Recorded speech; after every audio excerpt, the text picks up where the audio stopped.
Deuteronomy 13:1-18.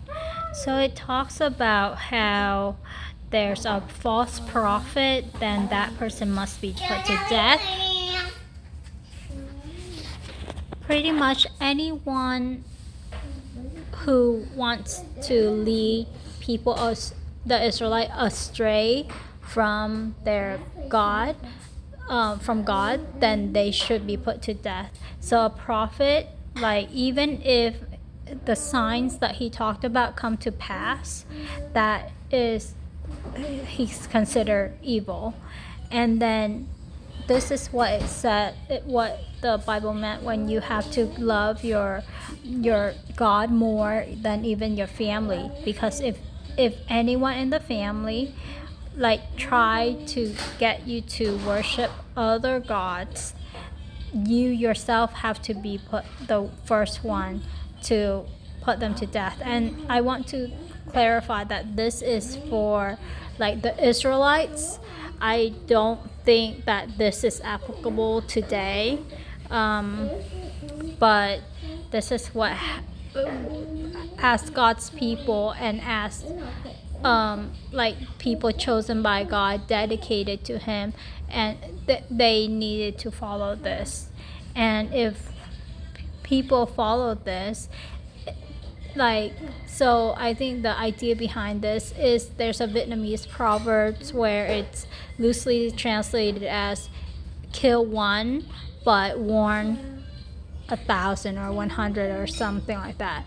That means like you make an example. So if people love God more than any other thing, then that tradition will continue and will be passed down.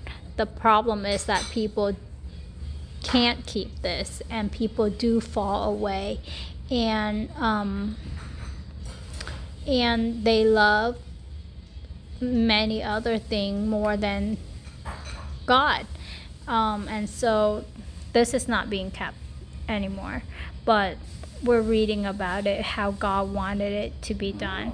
And so it's also interesting that if a whole town turned away, it got enticed, and so it's kind of, you can think of cancer. If you cut it off right away, then it won't spread. But if it spread to even a town, then the whole town and the people and the livestock in that town were to be put to ruin and not rebuilt there.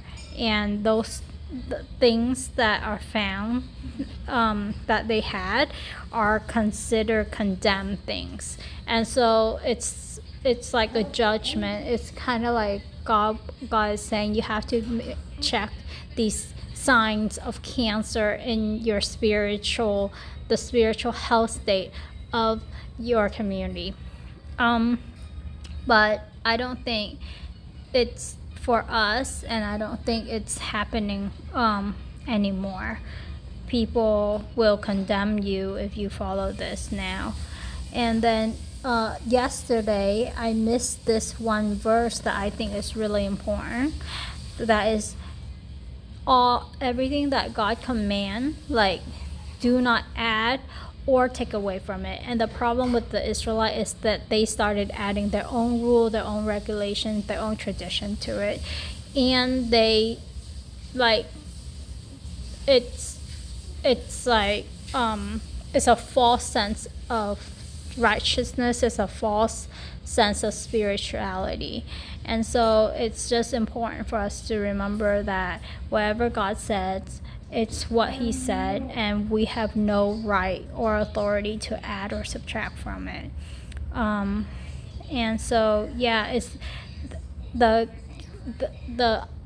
main thing that I got from this chapter is that God wants us to love Him first and above everything else, and even our own family.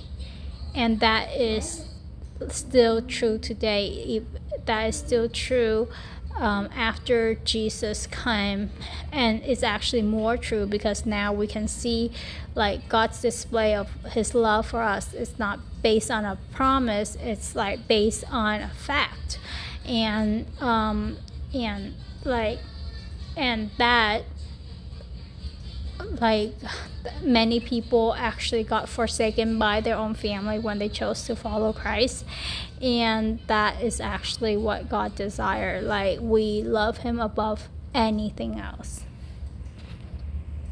And we don't let any kind of spiritual cancer grow in us or in the environment around us.